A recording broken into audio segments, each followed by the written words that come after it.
Welcome back, everyone. We've got a lot to cover today as we dive into the latest cybersecurity and technology news. Ready to jump in? Always. What's first on the docket? Well, I keep seeing headlines about ransomware attacks getting faster. What's the real story here? Is this across the board or is it hype? Honestly, it's true. The average time from when a hacker breaks in to when they demand a ransom is down to 17 hours. Wow, 17 hours. That's not a lot of time for a company to even figure out what's going on, let alone try to react. What's driving that kind of acceleration? It's a bunch of things, really. You've got some ransomware gangs, they're switching tactics, like to smaller, quicker payouts. And better security tools, those make encrypting data less reliable. So what are they doing? They're shifting to data theft and extortion instead. So instead of locking up systems, they're stealing data and threatening to leak it if they don't get paid. That's pretty smart, but definitely scary. Is there any particular industry where you see this shift happening more than others? Healthcare is a big one. Patient data is sensitive, right? And very valuable on the black market.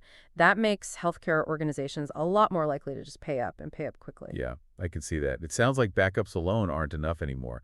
What do organizations need to do to protect themselves, really protect themselves, in this new landscape? You're right. Backups are just one piece of the puzzle. They really need to be shifting their focus to being more proactive about security. I'm talking data loss prevention, real-time threat detection, and faster incident response. They need to build a fortress around their data instead of hoping they can just rebuild if they're attacked. That makes sense. Okay, let's shift gears a little bit. Let's talk global supply chains. I've noticed a lot more concern lately about how vulnerable they are. Is this tied to anything in particular that's happened recently? Absolutely. Think about the U.S. government's ban on Huawei and ZTE equipment, or the restrictions on Kaspersky software. Those were huge wake-up calls, right? They showed everyone just how much geopolitical events could directly impact businesses. Yeah. And then you got the SolarWinds attack. It showed that even software you think you can trust can be used for cyber espionage, and that gets really blurry, the line between cyber threats and, international conflicts. Right. And today, security leaders, they can't just ignore the bigger picture. Weather patterns, political instability, trade wars, those things can disrupt a supply chain, just like a cyber attack. So you're saying it's not just about understanding your own business, it's understanding the global context that your business operates in. What are some actual concrete steps that organizations can take to try to lessen these risks? Well, first, they got to map their entire supply chain. Where are their people? Where are services delivered? Where does the technology come from? They've got to know. Then, diversify suppliers. You don't want to be reliant on any single vendor or region or technology. And, of course, stay informed about global events and regulations. Makes sense. Okay, I've been hearing about something called a software bill of materials, SBOM. It sounds like a recipe for software. Can you break that down for us? It's kind of like that. Imagine you have this complete list of ingredients for your software. Every open source library, every plugin, every little bit of custom code, that's an SBOM. Okay. I can see how that would be useful to know what's in your software, but how does it help with security? Transparency, that's what it's all about. Remember the Log4j vulnerability? If everyone had had SBOMs, they could have figured out right away which applications were using that vulnerable component and fixed it. So it's like a security S-way that helps you spot the vulnerabilities before they become a problem. Are SBOMs like a nice-to-have, or are they becoming the standard? Experts are predicting they'll be mandatory for critical infrastructure software by 2025. They're not just for security either. They're good for license compliance, software inventory management. It's about knowing exactly what you're dealing with. Got it. Now, this next topic is something that I've really struggled with, the crazy number of acronyms in cybersecurity. Ah, the jargon problem, yeah. I've seen a lot of really smart, experienced people get tripped up by all those abbreviations. Seriously, imagine you're new to cybersecurity and you're hit with BSS, CPI, DDoS, DOP, EDR, IAM, MDR, MSSP, SAFE, CM, SOC, SOAK, DevSecOps, SaaS, DAST, and MFA. It's overwhelming. And it really does get in the way of understanding each other and communicating effectively. How can we expect everyone to care about cybersecurity when they can't even understand the words we use? Right. I mean, I get that we can't get rid of all the acronyms. They do make it easier sometimes. But how do we make cybersecurity more accessible for everyone? Explanations. Just keep it simple. Glossaries, training, and making people feel like they can ask questions. All of those things help demystify the jargon. So it's all about clear communication and breaking down those barriers, right? Absolutely. Okay, let's get into some specific cyber incidents that are making news. There's a pro-Russia hacker group that seems to be targeting Italy. What's going on there? The group calls itself No Name 057, and they've launched a bunch of DDoS attacks. Against? All kinds of targets in Italy. Airports, the Transport Authority, ports, even banks. DDoS attacks are disruptive, for sure. Do we know why they're doing this? It seems like it's politically motivated, probably tied to Italy's support of Ukraine. Right. It's a good reminder that cyber attacks are being used to influence things on a global scale. I also saw something about a new attack technique called WHOI that's targeting AWS accounts. What is that all about? Humai exploits a weakness in how AWS handles names and could allow someone to completely take over an AWS account. It's bad. So even cloud environments that are supposed to be more secure can be attacked. Yep. What should organizations be doing to protect themselves? The same advice as always. Be careful. Have strong security in place. Keep your systems updated. And keep learning about new threats. Right. Before we wrap up this section, there's one more story I wanted to touch on. It's about this group called Storm 2372, and they're using some kind of tricky phishing technique. Fill us in. Storm 2372, they're another group that's probably tied to Russia. Since August 2024, they've been using this technique called device code phishing to steal login tokens from governments, NGOs, and businesses. Login tokens? That sounds sneaky. What's so dangerous about it? It can completely bypass the usual multi-factor authentication that lots of organizations use for security. They trick users into giving access to their accounts without even realizing they've been phished. Ugh. So even with security measures, there's always a new way to get around them. What can organizations and just, regular people do to defend themselves against this kind of phishing? Educate. Teach people how to recognize a phishing attempt, especially the more sophisticated ones like this device code phishing. Well, that seems like a good place to wrap up this segment of our deep dive into cybersecurity. It really is all about awareness, isn't it? Education seems to be the key to so many of these challenges. Absolutely. Everyone has a role to play in cybersecurity. It's like a team sport.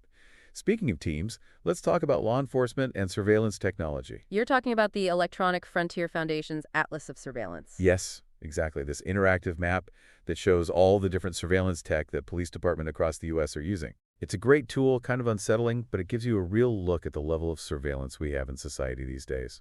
What kind of information does it show? All kinds. Facial recognition, license plate readers, cell site simulators, drones. It even has information on the policies for using that technology, which can be totally different depending on where you are. Wow. It sounds like a resource that anyone who cares about privacy and civil liberties should check out. What's the biggest takeaway for you from looking at all of this?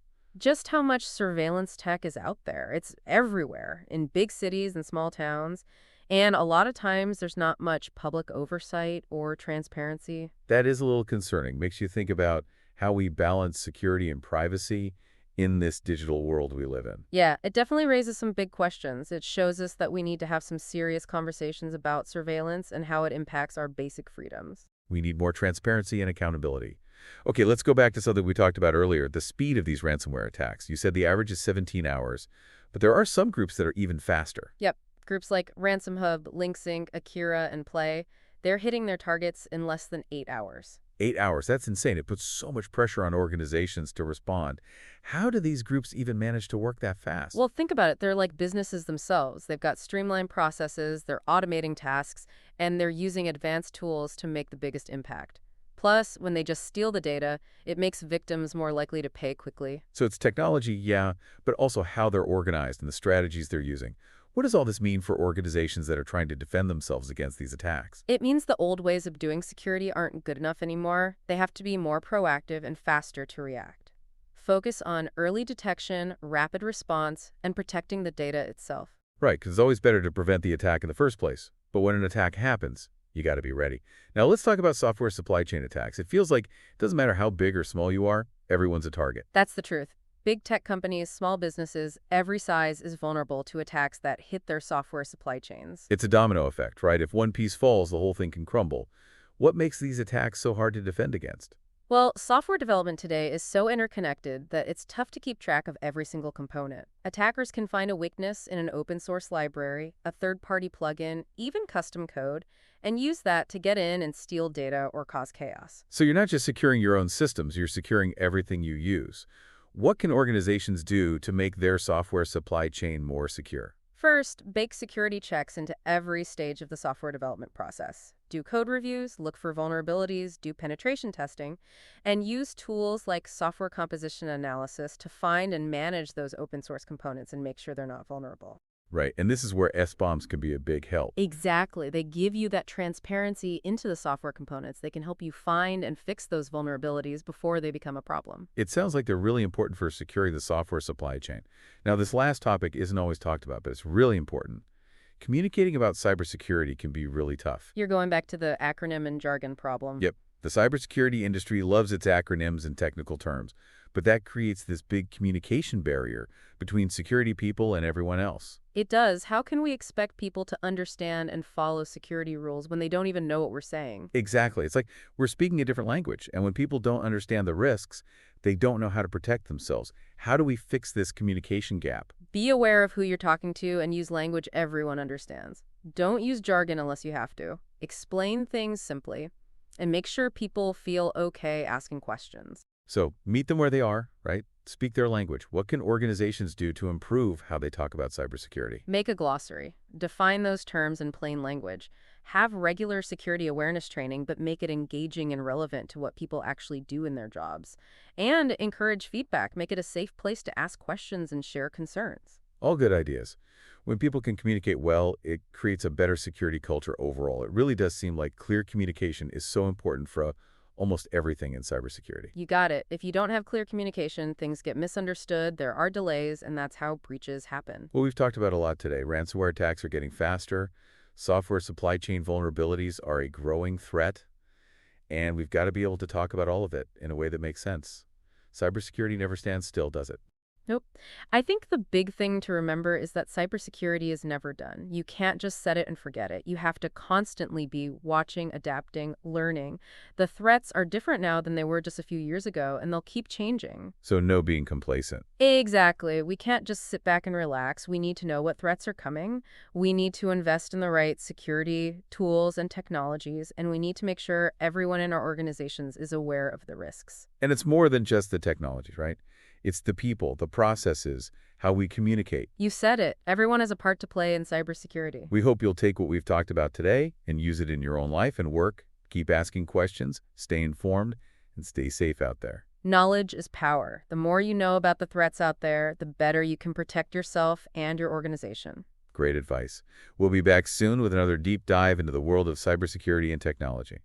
Until then, stay safe,